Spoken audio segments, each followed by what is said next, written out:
हरे कृष्णा। तो कल हमने देखा कैसे कुंभकर्ण का वध हुआ, है ना। कुंभकर्ण के बाद फिर रावण माया जनक को ले जाते हैं, है ना। वो इंसिडेंट देखा। उसके पश्चात अतिकाय की मृत्यु देखी, जो कैटव दानव है। फिर उसके बाद इंद्रजीत का किस तरह का जो पराक्रम है उसको देखा। तो पहले इंद्रजीत आता है और सभी लोगों को घायल कर देता है। हनुमान, अंगद, जामवन, सुग्रीव और राम लक्ष्मण को भी वो घायल कर देते हैं। और राम लक्ष्मण को घायल करने के पश्चात फिर जामवन सुझाव देते हैं हनुमान जी को कि आप जाइए हिमालय पर्वत, है ना। वहाँ पर कैलाश और कैलाश पर्वत के पास में एक पर्वत है जिसमें आपको मृत संजीवनी, विशल्यकरणी, है ना, अलग अलग औषधियाँ मिलेंगी, उनको आप लेके आइएगा। तो हनुमान जी जाते हैं और 1000 योजन की छलांग लगाते हैं और वहाँ से पर्वत लेके आते हैं। और सारे जो वानर थे, लक्ष्मण जी, उनको वो जो विशल्यकरणी, अमृत संजीवनी, उनको सुंघाई जाती है, उसका लेप लगाया जाता है, काढ़ा बनाया जाता है ना। उससे सारे वानरों में स्फूर्ति आ जाती है। तो उसके पश्चात कुंभकर्ण के पुत्र हैं कुंभ, निकुंभ, वो आते हैं और भी बहुत सारे प्रमुख असुर आते हैं। उनको भी अंगद, सुग्रीव मिलकर सब सफाया कर देते हैं। फिर से दोबारा इंद्रजीत आता है और सबसे पहले इंद्रजीत क्या करता है कि जो निकुंभ देवी हैं, निकुंभला देवी, निकुंभल, उनके वहाँ पर यज्ञ करता है। और जब पहले भी आया था तब भी उसने वेदी पे बकरे का सिर चढ़ाया था, जिससे वो जो वेदी की अग्नि है वो बहुत तेज प्रज्वलित हो गई थी। और तेज प्रज्वलित हो गई मतलब इंद्रजीत का जो पराक्रम है वो और ज़्यादा बढ़ जाएगा, है ना। और तीव्रता के साथ युद्ध करेगा और अलग अलग मायावी चाल चलेगा, अदृश्य हो जाएगा। तो इस तरह भी इसी समय भी उसने ऐसे कुछ प्रयास किया। और फिर से वो यज्ञ की वेदी में गया, वहाँ पे उसने बलि चढ़ाया और बाद में उसका प्रहार मतलब उसका पराक्रम और तेज हो गया, गायब होकर युद्ध करने लगा। लेकिन कुछ समय के बाद उसने देखा कि राम और लक्ष्मण पर कुछ प्रभाव नहीं पड़ रहा है, तो वो क्या होता है, युद्ध क्षेत्र से गायब हो जाता है और माया सीता को लेके आता है ना। और माया सीता को फिर सब वानरों के सामने मारता है ना। तो जब वो दृश्य देखते हैं सारे वानर तो बहुत ज़्यादा वो परेशान हो जाते हैं, बहुत ज़्यादा विलाप करने लगते हैं, है ना। और लक्ष्मण तक बात पहुंचती है और लक्ष्मण फिर भगवान राम के पास ले जाने वाले होते हैं, है ना। तो बीच में ही विभीषण मिल जाते हैं और विभीषण बताते हैं कि ये माया सीता है और रावण तो कभी सीता को ऐसी तरह से छोड़ेगा नहीं और ये इंद्रजीत की चाल है ना। तो अब क्या होता है, यहाँ तक हमने पूरा किया था। तो अभी इंद्रजीत वहाँ से चला जाता है और फिर कहाँ पहुँचता है, निकुंभल देवी के मंदिर पहुँचता है ना। और विभीषण और लक्ष्मण जी भगवान राम के पास पहुँचते हैं और भगवान राम को बताते हैं कि ऐसा ऐसा हुआ है। लेकिन भगवान राम इतने दुखी होते हैं कि वो मतलब सुनते हुए भी नहीं सुनते हैं। तो फिर विभीषण लक्ष्मण जी को समझाते हैं कि इंद्रजीत को भगवान ब्रह्मा जी हैं उनसे मतलब वरदान मिला है ना। वरदान भी मिला है, श्राप भी मिला है, दोनों साथ में ही है कि उसे बहुत सारे अस्त्र मिले हैं, ब्रह्मास्त्र मिला है, उड़ने वाले घोड़े मिले हैं। और जब भी उसकी शक्ति बढ़ेगी तो अदृश्य भी हो सकता है ना। तो अभी क्या है, वो देवी के मंदिर गया है, तो देवी का जब वो यज्ञ करेगा उस समय अगर कोई उसको मारेगा, मेघनाथ को, इंद्रजीत को, तो ही वो मरने वाला है ना। तो लक्ष्मण जी सुनते हैं और उसके पश्चात भगवान राम को भी चेतना वापस आती है। भगवान राम बोलते हैं कि आप हनुमान और विभीषण और अन्य वानरों को लेकर निकुंभल देवी की जो मंदिर के पास आप वहाँ पर चले जाओ, है ना। और सब वहाँ पर चले जाते हैं। तो विभीषण सबसे पहले क्या बोलते हैं कि ये जो इंद्रजीत है इसका ध्यान बंटवाना है, इसका यज्ञ पूरा नहीं हो पाया, है ना।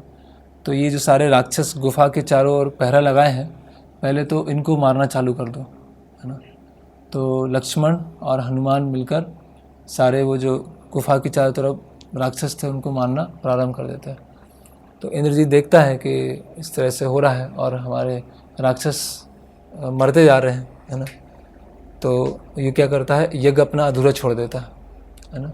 अधूरा छोड़कर युद्ध लड़ने आ जाता है। युद्ध लड़ने आता है तो सबसे पहले क्या होते हैं, हनुमान जी मिलते हैं और हनुमान जी के साथ ऐसे घमासान युद्ध चलता है। और जब हनुमान जी इंद्रजीत का समय ऐसे उसको डाइवर्ट कर रहे हैं, तो उसी समय विभीषण क्या करते हैं कि लक्ष्मण जी को ले जाते हैं एक बट वृक्ष के पास में और बोलते हैं कि अंतिम आहुति देने इंद्रजीत यहाँ पर आएगा। और जब वो अंतिम आहुति देगा इस बट वृक्ष के नीचे, तभी इंद्रजीत को शक्ति प्राप्त होती है। तो यहीं पर खड़े रहो, बट वृक्ष के पास में खड़े रहो, और अभी थोड़ी देर में इंद्रजीत आने वाला है और यहीं उसको मारना है ना। तो हनुमान जी से थोड़ा युद्ध चलता है और इंद्रजीत को अभी अपना युद्ध पूरा करना था, बीच में छोड़ के आया था, लेकिन अंतिम आहुति अगर दे देगा, बलि वहाँ चढ़ा देगा, तो उसको शक्ति मिल जाएगी। तो वहाँ पहुँचता है बट वृक्ष के पास में और देखता है कि यहाँ पर विभीषण और लक्ष्मण दोनों वहाँ पर खड़े, है ना। तो ये सब जो राज हैं, वानर सेना को और किसी को पता नहीं चलता अगर विभीषण ना होते, है ना। तो जैसे ही वो इंद्रजीत देखता है कि वहाँ पर विभीषण खड़े हैं और विभीषण के कारण ही सब रहस्य खुले हैं, तो इंद्रजीत क्या है, बहुत ज़्यादा मतलब बहुत अपशब्द बोलता है ना। पहले भी अपशब्द बोले थे, कायर, नपुंसक, विश्वासघाती, है ना। तो यहाँ भी ऐसे बोलना है कि मैं तुम्हारे अग्रज का सबसे प्रिय पुत्र हूँ और तुमने ही मुझे मारने के लिए इतना षड्यंत्र रचा है ना, कि शत्रु के साथ चले गए और षड्यंत्र रचा है। तुम भी तो राक्षस, तुम्हारे भी शरीर में तो राक्षसों का खून बहता है, तो तुम ऐसे कैसे हो सकते हो, है ना। और दूसरों का कुल छोड़ना और दूसरों की चापलूसी करना, है ना, और कुल का विनाश करना, किसी को अगर सीखना है तो तुमसे सीखे, है ना। और तुम्हारे जैसा बड़ा विश्वासघाती और कोई नहीं हो सकता है। तुम मूर्ख हो, अधम हो और तुम्हें देखना भी नहीं चाहता हूँ मैं, तुम यहाँ से चले जाओ। तो विभीषण उत्तर देते हैं कि बताते हैं कि अगर तुम थोड़ा भी धर्म का पालन करते तो तुमको पता होता कि बड़ों से कैसे बात की जाती है, अपने ज्येष्ठ से कैसे बात की जाती है ना। तो यद्यपि मैं राक्षस कुल में उत्पन्न हुआ हूँ, लेकिन मैं राक्षस के स्वभाव के बिल्कुल विपरीत हूँ, है ना। जो निर्लज्ज होते हैं और जो निर्दयी होते हैं उनका मैं कभी साथ नहीं देता हूँ, है ना। और धर्म के अनुसार धर्म कहता है अगर किसी का संबंधी, उसका कोई संबंधी भी हो और किसी की संपत्ति लूटता है, किसी की पत्नी का अपहरण करता है या किसी को जान से मारने का प्रयास करता है, तो संबंधी का भी त्याग कर देना चाहिए, है ना। और उस संबंधी का इसीलिए मैंने त्याग किया है ना। और अन्य की पत्नी का अपहरण करना वो कैसे, अगर कोई किसी अन्य व्यक्ति की पत्नी का अपहरण करता है तो वो कैसा है कि जैसे वो देह पे लगा हुआ सांप है, तो सांप को तुरंत हटा देना चाहिए, है ना। इसीलिए मैंने रावण को त्याग दिया है। और तुम एक अभिमानी हो और तुम्हें शिष्टाचार क्या होता है, सदाचार होता है, उसके बारे में तो कुछ पता नहीं है, बहुत ज़्यादा गर्व है। और अभी तुम जान लो कि लक्ष्मण के बाणों से तुम्हें अभी कोई बचा नहीं सकता, है ना।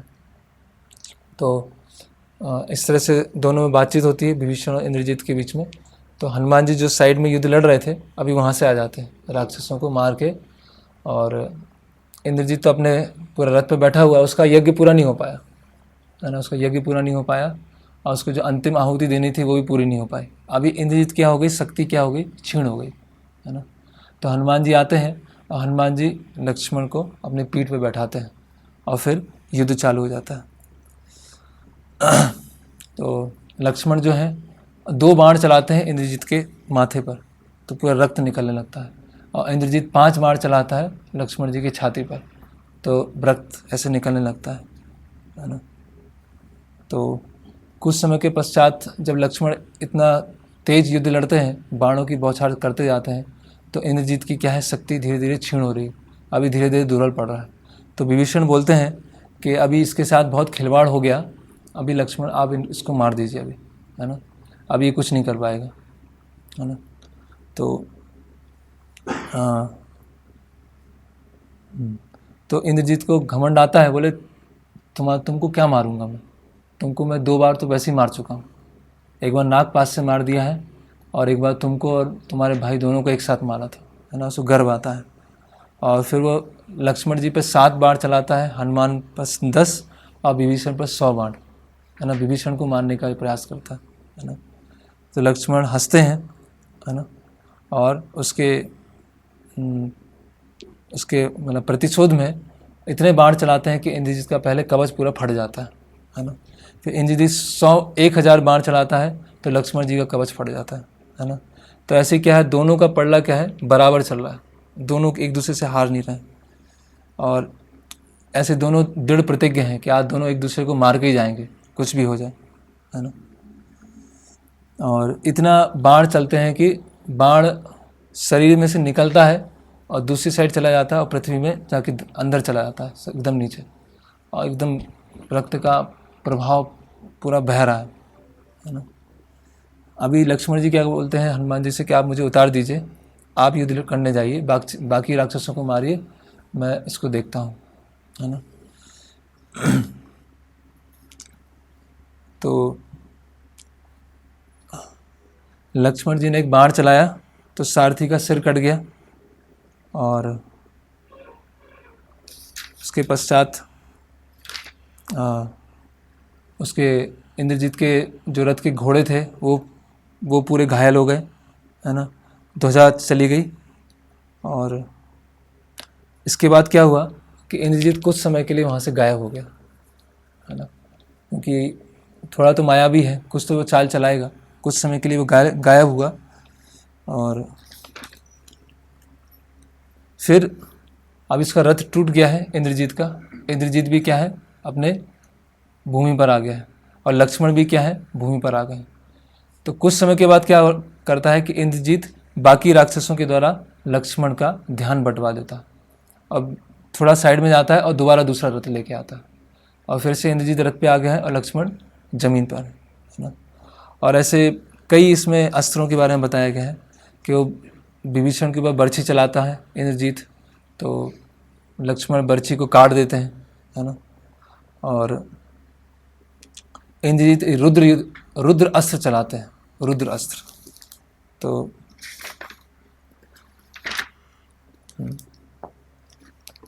तो रुद्र अस्त्र के प्रभाव में लक्ष्मण जी वरुण अस्त्र चलाते हैं, है ना।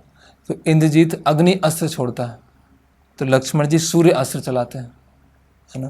फिर इंद्रजीत असुर अस्त्र चलाता है। असुर अस्त्र में क्या है कि बाणों से बहुत सारे तलवार निकल रही, बहुत सारी कुठार निकल रही, बहुत सारी बर्छी निकल रही हैं, और लक्ष्मण जी क्या करते हैं, रुद्र अस्त्र चलाते हैं, है ना। फिर लक्ष्मण जी एक अजेय अस्त्र चलाते हैं, है ना, और प्रार्थना करते हैं कि यदि मैंने भगवान राम की पूरे हृदय से सेवा की है और मैंने सत्य और धर्म का हमेशा साथ दिया है, तो ये अजय अस्त्र रावण के इस पुत्र का वध करके है ना।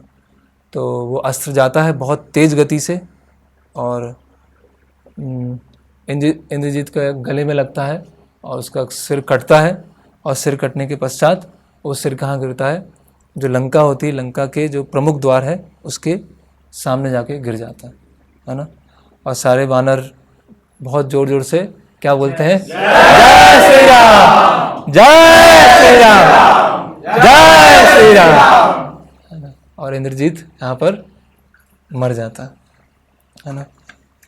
और लक्ष्मण जी बहुत थक जाते हैं और बहुत गंभीर रूप से घायल हो जाते हैं, और विभीषण और हनुमान जी का सहारा लेके उनको शिविर में लाते हैं।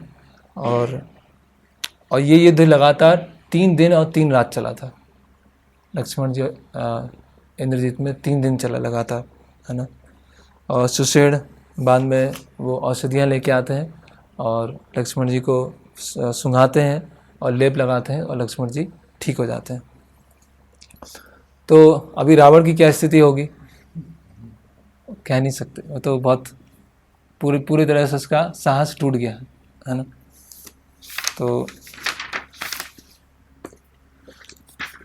जैसे ही मंत्रियों से सूचना पहुंचती है रावण के पास में, तो रावण बहुत ज़्यादा क्रोधित हो जाता है और पहले तो मूर्छित ही हो गया और कई घंटे मूर्छित रहा, है ना।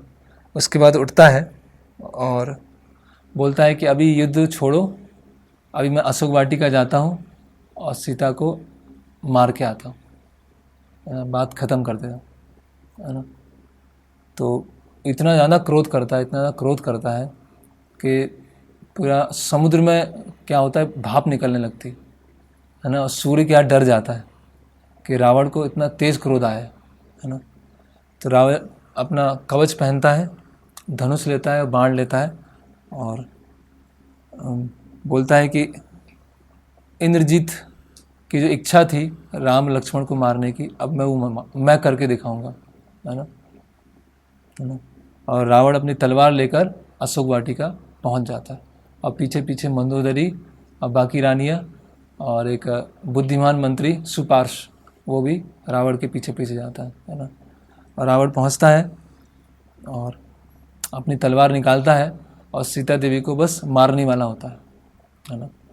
तो सीता देवी बोलती हैं कि रोते हुए बोलती हैं कि अभी तो 12 मास पूरे नहीं हुए, अभी तो कुछ दिन बचे हुए हैं और तुम्हें ऐसा लग रहा है कि राम और लक्ष्मण से तुम हार नहीं पाओगे, जीत नहीं पाओगे, तो वो तुमको जो असहनीय पीड़ा हो रही है उसको तुम सहन नहीं कर पा रहे हो, इसलिए तुम मुझे मारने आए हो, है ना। तो और मेरी अस्वीकृति से तुम निराश हो गए हो, इसलिए तुम ये अंतिम चाल चलने आए हो, है ना। सीता देवी वहाँ डरती नहीं है बिल्कुल। तो फिर वो सुपार्श जो मंत्री होता है वो बोलता है, थोड़ा बड़ाई करता है कि आप तो ब्राह्मण हैं और वेदों के ज्ञाता हैं और किसी स्त्री को इस तरह से मारना वो तो सही नहीं है, और आप इस सीता पे अपना गुस्सा क्यों निकालना चाहते हैं। आपके पुत्र को जिसने मारा है उस पर अपना गुस्सा निकालो ना, सीता पे क्यों गुस्सा निकालना, है ना।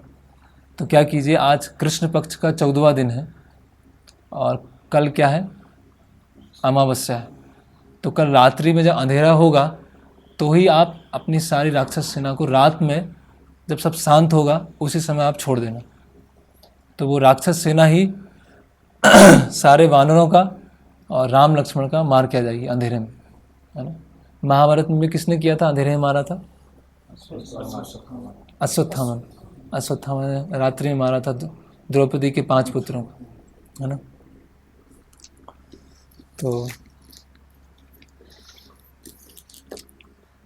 रावण को ये परामर्श अच्छा लगता है ना, क्योंकि सीधे तो मार नहीं पाएगा तो कुछ चाल चलनी पड़ेगी। तो रावण आता है और बाकी अपनी सेना को निर्देश देता है कि कल रात्रि में आप जाना और सब सेना को मार के आना, है ना। तो रात्रि होती है, अमावस्या आती है और अमावस्या में सारे राक्षस एकदम पूरे उत्साह के साथ और बहुत सारे अस्त्र शस्त्र लेकर निकल जाते हैं, है ना। तो जब भगवान राम को पता चल जाता है कि ये रावण क्या है, अभी उसको बहुत ज़्यादा प्रतिशोध होगा, क्योंकि इंद्रजीत मरा है ना, तो वो और ज़्यादा चौकन्ने हो जाते हैं, है ना, और ज़्यादा सावधान हो जाते हैं कि रावण या तो घुटने टेक देगा या फिर बहुत तेज़ी से प्रहार करेगा, है ना। तो भगवान राम पूरे सावधान रहते हैं और भगवान राम क्या करते हैं उस समय, एक गंधर्व अस्त्र चलाते हैं, है ना।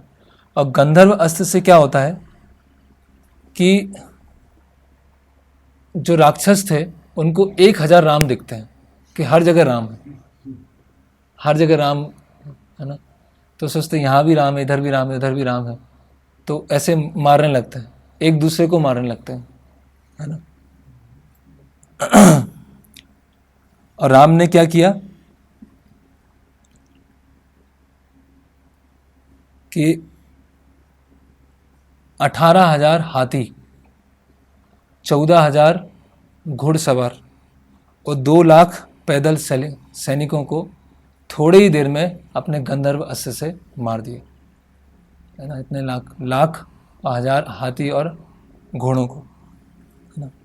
और बाकी जो सैनिक थे वो जान बचा के वहाँ से निकल गए। और फिर राम ने बोला कि ये जो मैंने गंधर्व अस्त्र उपयोग किया है वो केवल मैं और शिव जी ही कर सकते हैं और बहुत ही विशेष प्रयोजन पे इसको किया जाता है ना। तो अभी मैं दोबारा इसको उपयोग नहीं करूँगा। तो जब इतनी भारी संख्या में हाथी पे सवार राक्षस और घोड़े पे सवार राक्षस मरते हैं तो बहुत प्रलाप मच जाता है ना। जितनी विधवाएं होती हैं वो ज़ोर ज़ोर से प्रलाप करने लगती हैं और सारी विधवाएं बोलती हैं कि हम सब मिलके शूर्पणखा को शाप देते हैं कि उसकी वजह से ये हो रहा है। उसी ने ही राम और रावण के बीच में शत्रुता कराई और रावण फिर सीता को लेके आया और फिर ये युद्ध हुआ और आज हमारे जो पति हैं उनकी मृत्यु हुई है ना। और हमारा मूर्ख राजा है और विभीषण ने अच्छा किया जो वहाँ चला गया और विभीषण की बात मान जाता तो आज ऐसा नहीं होता। तो जब इस तरह से स्त्रियाँ रो रही थीं ज़ोर ज़ोर से तो रावण तक भी आवाज़ पहुँचती, रोने की आवाज़। और रावण क्या है, घायल सांप की तरह उठता है। रावण बोलता है कि अब बस, अब तो युद्ध करने का समय आ गया है ना। और ये वास्तव में युद्ध का अंतिम ही दिन है ना। और रावण देखता है कि अब तो मुझे जाना ही पड़ेगा और पूरा एकदम अस्त्र शस्त्र के साथ पहुंचता है। कितना है, 3 लाख हाथी हैं और 1 लाख रथ हैं, 1 करोड़ रथ हैं। 3 लाख हाथी हैं और 600 लाख घोड़े हैं और बहुत सारे पैदल चलने वाले है ना। कितने, 1 करोड़ रथ, 3 लाख हाथी, 600 लाख अश्वरोही और असंख्य पैदल सैनिक और रावण के साथ चल देते हैं। और रावण के रथ में क्या है, 8 घोड़े लगे हुए है ना। अभी रावण आएगा तो उसके कुछ जो बाकी कुछ थोड़े बहुत जो मंत्री बचे हुए थे वो भी आ जाते हैं। वो थे महोदर जो चापलूस था, महोदर महापार्श और विरूपाक्ष, ये तीनों आ जाते हैं। तो इन तीनों के साथ भी युद्ध बताया है। तो इन तीनों को भी सुग्रीव अंगद मिलके इनका सफाया कर देते हैं है ना। महापार्श का, महोदर का और विरूपाक्ष का है ना। घूसे मुक्के में ही सफाया हो जाता है ना।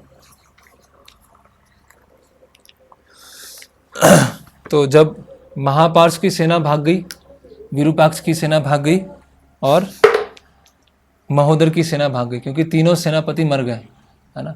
अभी कोई सेनापति नहीं बचा है, केवल सैनिक बचे हुए हैं, रावण बचा हुआ है ना। तो अभी ये युद्ध देखने के लिए सारे राक्षस चुप हो गए और सारे वानर चुप हो गए और देख रहे हैं कि राम और रावण का अभी युद्ध क्या होने वाला है ना। इतना भीषण युद्ध होगा, इतिहास में पहला ऐसा युद्ध है। तो उसको देखने के लिए सब एकदम ऐसे हो गए कि जैसे मतलब हिल भी नहीं रहे। वाल्मीकि मुनि बता रहे हैं जैसे किसी ने पेंटिंग बना दी है बहुत सारी और पेंटिंग लगा दी है, ऐसे चित्रकार अपनी लिपि बनाता है उस तरह से कर दिया है और सब स्तब्ध हो गए हैं और सब राम और रावण के युद्ध को देख रहे हैं है ना। तो अलग अलग अस्त्रों के इसमें नाम बताएगा। तो रावण ने सबसे पहले अस्त्र चलाया भगवान राम के सिर के ऊपर है ना, जैसे सिर कट जाए। तो भगवान राम ने रुद्र अस्त्र चलाया है ना। फिर रावण ने एक असुर अस्त्र चलाया। असुर अस्त्र में क्या था कि जो बाण जा रहा था, बाण से बहुत सारे शेर निकल रहे थे, बहुत सारे व्याघ्र निकल रहे थे, बहुत सारे सांप निकल रहे थे, बहुत सारे घड़ियाल निकल रहे थे उस एक बाण से है ना, जो अपना मुंह खोले हुए थे और राम का भक्षण करने आ रहे थे है ना। तो भगवान राम ने क्या किया, अग्नि अस्त्र चलाया और अग्नि अस्त्र चलाने से वो सारे जो घड़ियाल और सांप वो सब क्या है वो गल गए और पूरा क्या हो गया, ऐसा लग रहा था कि मांस, हड्डी और रक्त की वर्षा हुई है। अभी पूरा एकदम दलदल मच गया है ना, हड्डियों का, मांस का और रक्त का।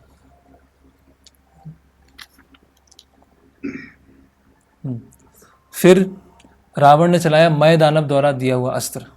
उस अस्त्र से क्या थे, बहुत सारी गदा निकल रही थी, बहुत सारी तलवार निकल रही थी, बहुत सारी बर्छियाँ निकल रही थी, है ना। तो भगवान राम ने क्या किया, गंधर्व अस्त्र चलाया। और गंधर्व अस्त्र से चलाने से ऐसा हुआ कि रात में भी ऐसे तेज उजाला हो गया। इतना तेज वो जो मय दानव का अस्त्र है और गंधर्व अस्त्र है एक दूसरे से टकराए, और टकराने से क्या हुआ, जैसे दिन में भी पूरा एकदम उजला हो गया।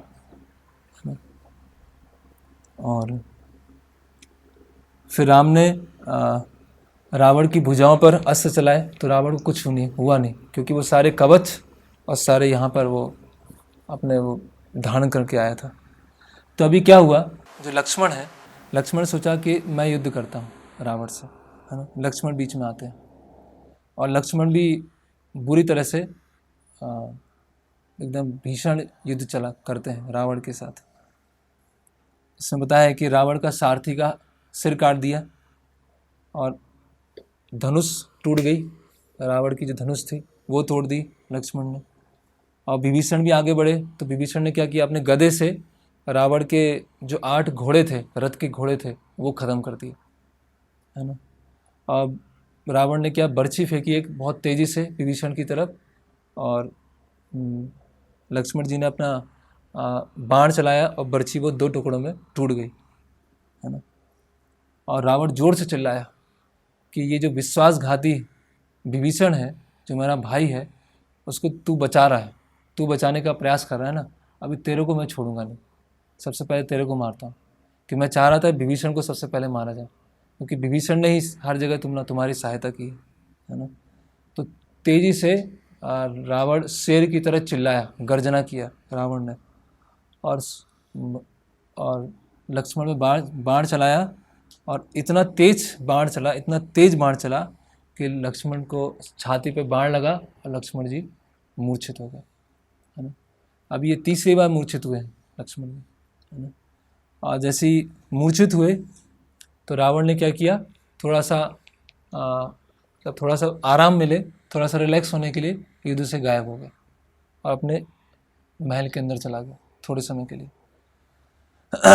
तो वहाँ पर लक्ष्मण जी घायल थे, भगवान राम आते हैं और बहुत ज़्यादा रोते हैं और बोलते हैं कि सबसे पहले बोलते हैं कि अभी मैं युद्ध जीत भी गया तो उसका कोई फ़ायदा नहीं है, मैं क्या मुख लेके अयोध्या जाऊंगा, लेकिन मैं प्रतिज्ञा लेता हूँ कि आज ही रावण का वध होगा, है ना। और भगवान राम इतना तेज क्रोध करते हैं कि आज तक ऐसा क्रोध भगवान राम का देखा नहीं गया, है ना। उससे पूरा ब्रह्मांड और स्वर्ग और पाताल में सब घबरा जाते हैं कि ये क्या हो गया, भगवान राम इतना ज़्यादा क्रोध कर रहे हैं, है ना। और क्रोध करते हैं, और उसके बीच में एक घटना और होती है कि जो सुषेण होते हैं, जो वैद्य होते हैं, है ना, या तो लंका के वैद्य हैं या वानर सेना के वैद्य हैं, बोलते हैं कि हनुमान जी को अब दोबारा जाना पड़ेगा हिमालय पर्वत, वहाँ दोबारा जाना पड़ेगा। और बताते हैं कि लक्ष्मण की मृत्यु नहीं हुई है, आंखों में चमक बाकी है, अब मुख की कांति भी अभी बनी हुई है, अभी छीण नहीं हुई है ना। जैसे अभी देखते हैं ना, वो आँख में टॉर्च डालते हैं तो पुतली क्या हो जाती है, सिकुड़ जाती है, तो अभी जिंदा है व्यक्ति, और सिकुड़ती नहीं है, अगर वो बनी रहती है तो मतलब व्यक्ति मर चुका। तो उस समय भी ऐसी बहुत सारी विद्याएं थी, आँख की कांति और मुख की कांति को देखते हुए पता लग जाएगा कि वो मरा है कि नहीं। और अंतिम में क्या होता था कि नाक के पास रुई लेके आते थे, और रुई अगर हिल रही है तो अभी भी सांसें चल रही हैं। तो फिर बताते हैं कि विशल्य करणी, सावर्ण करणी, संजीवनी और संधानी, ये सारी लेके आओ। इस बार महोदय पर्वत भेजते हैं। महोदय पर्वत भी क्या होता है, वहीं हिमालय पर्वत के पास में होता है। तो हनुमान जी छलांग लगाते हैं। एक्चुअली बताना भूल गया, जो कल का इंसिडेंट था जब वो गए थे हिमालय, तो वो भी हनुमान जी जाते हैं, आते हैं और दोबारा पर्वत को रख देते हैं, और सारा रात में होता है, एक ही रात में सब कुछ हो जाता है। 1000 योजन की छलांग लगाते हैं, लेके आते हैं और दोबारा वापस रख के आते हैं और दोबारा वापस आ जाते हैं, पूरा रात में हो जाता है। तो हनुमान जी पहुंचते हैं महोदय पर्वत पर, और वो देख नहीं पाते कौन सी जड़ी बूटी क्या है, समझ में नहीं आता है कौन सी क्या है। तो पूरा पर्वत की चोटी उखाड़ लेते हैं, है ना, और उखाड़ के फिर वहाँ पर लेके आते हैं। तो सारे वानर बहुत सराहना करते हैं, सुषेण भी सराहना करते हैं, है ना। और फिर उनको जड़ी बूटी का वो पेस्ट लगाते हैं और उनको काढ़ा पिलाते हैं, और हम लक्ष्मण जी ठीक हो जाते हैं और बोलते हैं कि भैया, बोलते हैं कि आप शोक मत कीजिए, और आपने जो प्रतिज्ञा ली है रावण को मारने की, उस प्रतिज्ञा को पूरा कीजिए, और विभीषण को आप आज ही लंका का राजा नियुक्त कर दीजिए, है ना। तो फिर भगवान राम पूरा क्रोध के साथ फिर से आ जाते हैं। तो देखते हैं कि भगवान राम खड़े हुए हैं ज़मीन पर, है ना। तो सारे देवी देवता सोचते हैं कि ये युद्ध सही नहीं हो रहा है, कि रावण का तो इतना अच्छा रथ है और रथ में इतने सारे अस्त्र शस्त्र हैं, अब भगवान राम केवल ज़मीन पर खड़े हैं। तो इंद्र क्या करता है, अपने जो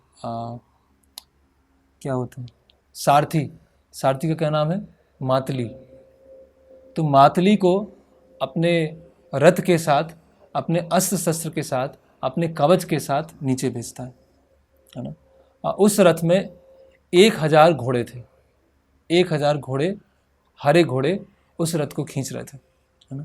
तो सारथी बोलता है कि राजा इंद्र ने आपसे निवेदन किया है, क्योंकि आप भूमि से युद्ध लड़ रहे हैं, भूमि पर खड़े होकर युद्ध लड़ रहे हैं, तो आप इस रथ को स्वीकार कीजिए। इस रथ में बहुत सारी बर्छियाँ हैं, बहुत सारे धनुष हैं, बाण हैं, कवच है, और अगर आप इस रथ पे नहीं चढ़ेंगे तो सारे देवी देवता बहुत परेशान हैं, वो बहुत विचलित हो रहे हैं, आप इस रथ को स्वीकार कीजिए, है ना। तो भगवान राम पहले रथ की परिक्रमा करते हैं और उस रथ पर चढ़ जाते हैं, और फिर से एकदम भयानक युद्ध चालू हो जाता है ना। तो रावण फिर गंधर्व अस्त्र छोड़ता है, तो भगवान राम भी दूसरा गंधर्व अस्त्र छोड़ते हैं। फिर रावण एक राक्षस अस्त्र छोड़ता है, तो राक्षस अस्त्र में क्या था कि बहुत सारे सांप निकल रहे होते हैं, ऐसे पूरा एकदम मुंह फाड़ कर बहुत सारे सांप निकल रहे हैं। तो भगवान राम क्या करते हैं, गरुड़ अस्त्र छोड़ते हैं। तो गरुड़ अस्त्र क्या होता है, वो सारे सांप को वो खा जाते हैं, है ना।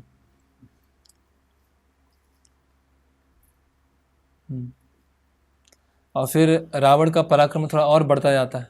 रावण जो इंद्र का जो रथ था उसका वो ध्वजा पे मारता है, तो ध्वजा टेढ़ी हो जाती है, ध्वजा टूटती नहीं है। फिर वो जो मातली है सारथी, उसको ही मारता है रावण, तो मातली भी थोड़ा घायल होते हैं लेकिन कुछ पीड़ा नहीं होती। ऐसे घोड़ों को ही मारता है तो घोड़े भी पीछे हो जाते हैं, रथ थोड़ा पीछे चला जाता है ना। और जो दैत्य हैं जोर जोर से जय जयकार कर रहे होते हैं रावण की, है ना। पूरा स्वर्ग कांप रहे हैं और पूरा पाताल, पूरा पृथ्वी कांप उठी, है ना। और उसके पश्चात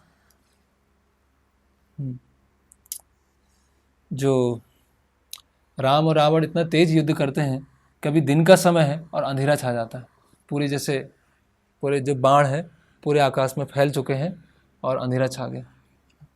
और फिर राम जो है रावण के पास में आते हैं और उसका तिरस्कार करते हैं, उसको डांटते हैं, बोले तुम नरभक्षी हो, और तुम नरभक्षी भी नहीं हो, तुम उनकी विष्ठा के समान हो, उनकी मल के समान, है ना। और तुमने विष्ठा जैसे ही काम किया, है ना। तुमने मुझे पहले जहाँ मैं रहता था पंचवटी में, वहाँ से भटकाया, और सीता को जब मैं वहाँ पे उपस्थित नहीं था वहाँ से तुम लेके गए, तो तुम तो बहुत बड़े कायर हो। तुम कायर के साथ अगर मैं युद्ध लड़ता हूँ तो मेरे कुल पे भी कुल पे भी दाग लगेगा, है ना, तुम्हारे साथ मारने में। लेकिन तुम क्या है, तुम अपना हट छोड़ नहीं रहे हो, और इतने सारे देवताओं को और ऋषियों को तुम परेशान कर रहे हो, इसलिए मुझे तुम्हें मानना पड़ रहा है। और तुम एक क्या कुत्ते के समान हो, जब मालिक घर से चला जाता है तो कुत्ता घुसता है और रसोई में जाके रोटी लेके आता है, तो तुम वही कुत्ते हो, है ना। और यमराज तुमको छोड़ देंगे, लेकिन मैं आज तुमको छोड़ूंगा नहीं। तुम अधम हो, पापी हो, निर्लज्ज हो, और अभी तुम तैयार हो जाओ, तुम्हारा जो द्वे है वो सियार और गिद्धों का खाना बनने वाला है ना। तो तैयार हो जाओ। और तो राम ने और दुगनी शक्ति के साथ रावण के साथ युद्ध लड़ना चालू हुआ। अभी क्या हुआ कि रावण अधमरा सा हो गया। तो रावण के सारथी ने क्या किया, तो रावण को वहाँ से ले गया, दूर ले गया, है ना। अभी रावण वहाँ पर नहीं है और सारथी वहाँ से दूर ले गया। तो अभी भगवान राम अकेले खड़े हुए हैं। तो जब भगवान राम अकेले खड़े हैं तो वहाँ पर क्या होता है, अगस्त मुनि आते हैं, है ना। और अगस्त मुनि बताते हैं कि एक विशेष अस्त्र है जिसका नाम है आदित्य हृदय। आदित्य हृदय, है ना। तो बताते हैं कि ये एक प्रार्थना है आदित्य हृदय, जो सूर्यदेव की प्रार्थना है। तो ये सूर्यदेव हैं, हर चीज़ को सुखा सकते हैं। इसमें अमृत का नहीं आया है, जैसे जनरली आता है ना कि रावण की नाभि में अमृत था, यहाँ वाल्मीकि रामायण में ऐसा नहीं। तो यहाँ वो प्राण सुखा देते हैं पूरी तरह से रावण के। तो बोलते हैं कि आप सूर्यदेव के लिए प्रार्थना कीजिए और ये आदित्य हृदय प्रार्थना करने के पश्चात आपको विशेष एक बाण प्राप्त होगा और उस बाण से आप रावण का मारिएगा। और बताते हैं जब आप दंडकारण्य में थे तब मैंने आपको ये बाण दिया था, विशेष बाण दिया था, और अभी आपको इसको अभिमंत्रित करना है आदित्य हृदय प्रार्थना से, है ना। और वो पूरा मंत्र बता रहे हैं कि ये मंत्र कैसा है। उसमें काफ़ी लंबी प्रार्थना है, उसको हम नहीं पढ़ेंगे। और अंत में अगस्त ऋषि बताते हैं कि आप सूर्यदेव की प्रार्थना कीजिए और वो अभिमंत्रित होगा और अब जरूर ही आज ही उस रावण को मार पाएंगे। तो भगवान राम 3 बार आचमन करते हैं और आदित्य हृदय प्रार्थना करते हैं, है ना। और जैसे आदित्य हृदय प्रार्थना करते हैं तो पूरा स्वर्ग में नगाड़े बजने चालू हो जाते हैं, है ना। तुरियाँ बजना चालू हो जाती हैं और सब प्रसन्न हो रहे हैं, है ना, कि अब तो बस रावण का अंत आ ही गया, है ना। और सूर्यदेव बोलते हैं कि अब राम विलम्ब मत कीजिए, तुरंत अपना धनुष बाण उठाइए और रावण को मारने चाहिए, है ना। भगवान राम भी बोलते हैं मातली को कि मातली अभी तुम चलो, रावण खड़ा है वहाँ पर और अभी मैं उसको छोड़ूंगा नहीं। तो अभी क्या होता है कि रावण वहाँ पर आता है और उसको अपशकुन दिखना चालू हो जाते हैं, है ना। अपशकुन में वही रक्त की वर्षा होती है, जो गिद्ध है उसके रथ पे आके बैठ जाता है ना। उल्का पिंड गिरने लगते हैं और सारे राक्षस जो है निराश होना चालू होगा। और भगवान राम को क्या है, शुभ शकुन दिखना चालू होगा, है ना, अलग अलग शुभ संकेत। और इतना तेज युद्ध हो रहा है, इतना तेज युद्ध हो गया कि वो अब तो सबने अपने हथियार नीचे रख दिए, है ना। वानर सेना और राक्षसों ने सबने अपने हथियार रख दिए। अभी बस खड़े होकर वो देख रहे हैं, अभी क्या, अभी हमारे युद्ध से कुछ नहीं हो रहा, अभी ये देखना है क्या है ना।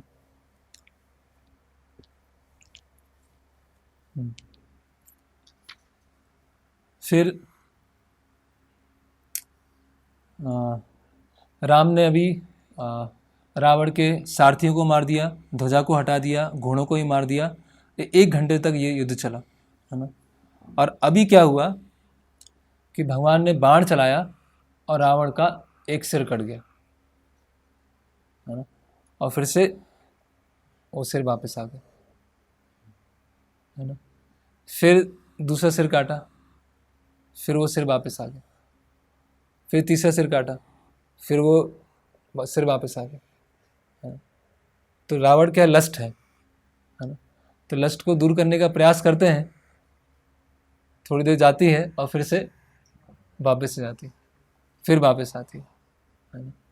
तो ऐसे भगवान ने रावण के 100 सिर काट दिए, लेकिन कुछ हुआ नहीं रावण को।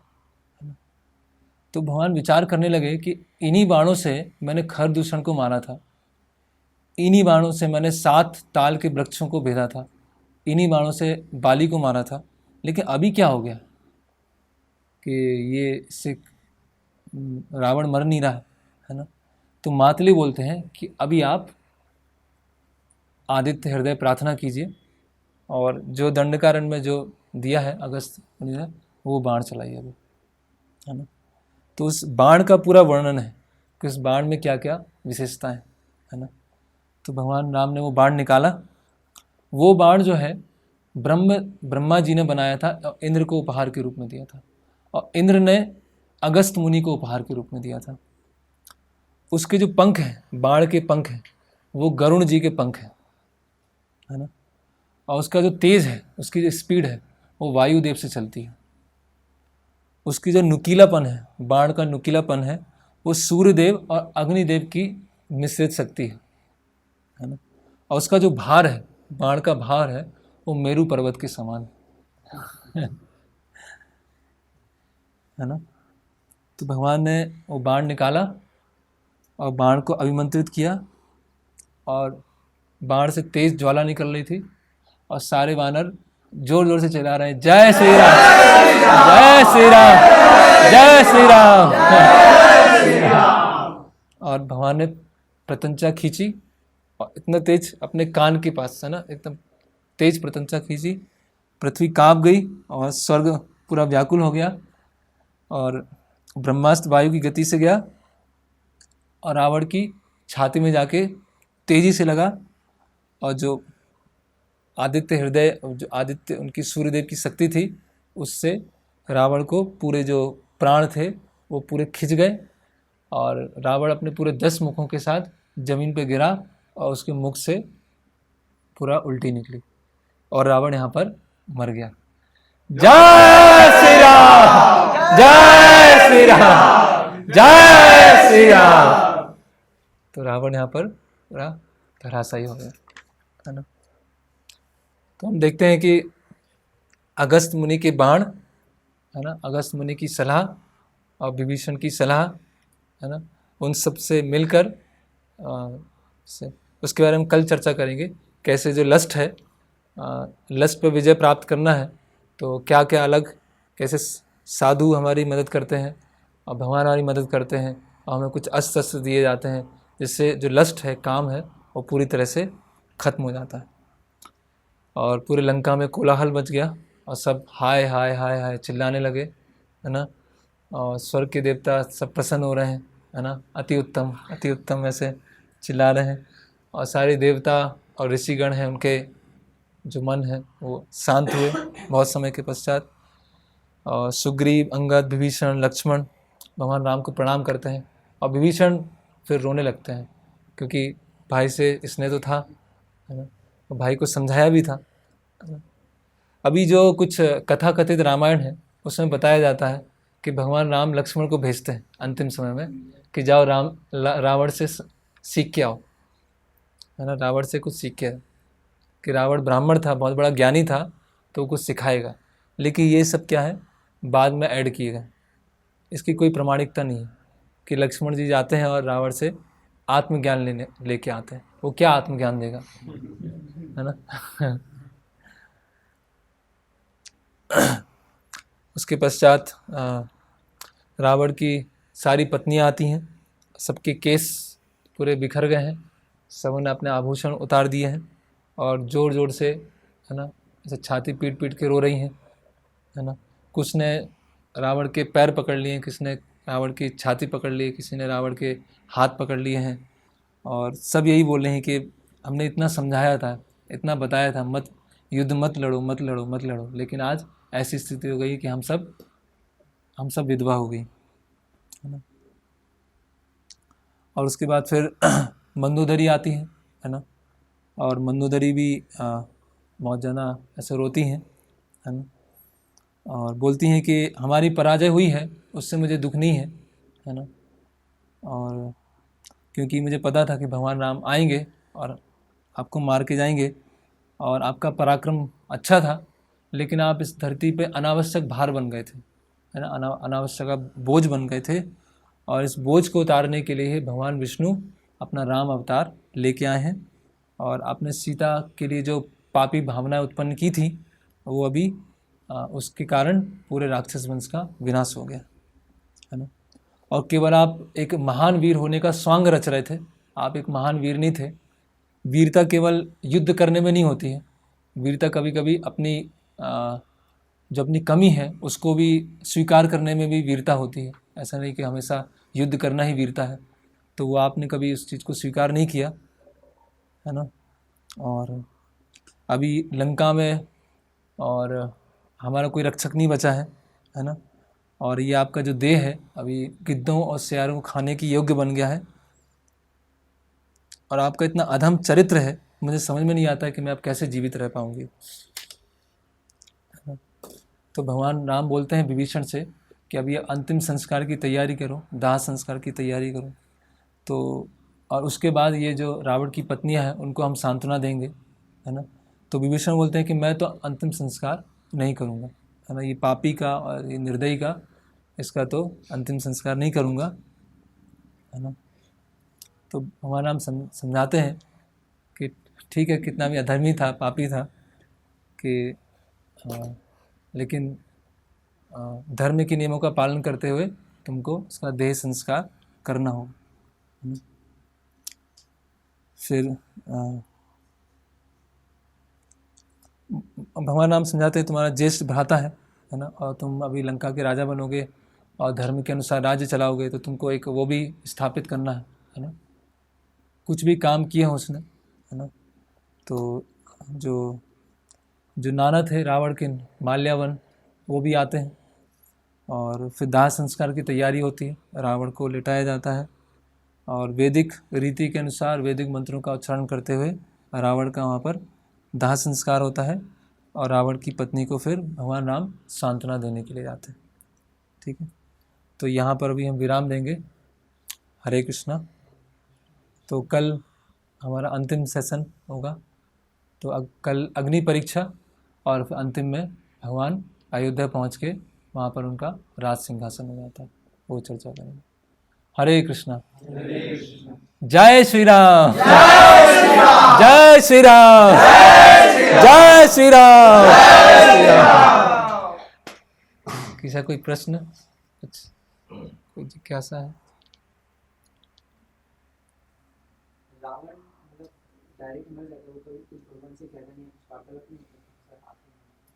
नहीं, बस केवल वही होता है, भगवान बताते हैं कि तुम निर्दयी राक्षस हो, विष्ठा के समान हो और तुम एक श्वान के समान हो। यही, इसमें तो वार्तालाप नहीं बताया। नहीं ऐसा नहीं।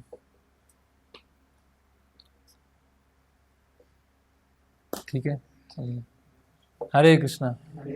शिल प्रभुपाद की जय। वाल्मीकि रामायण की जय। श्री श्री सीताराम लक्ष्मण हनुमान की जय।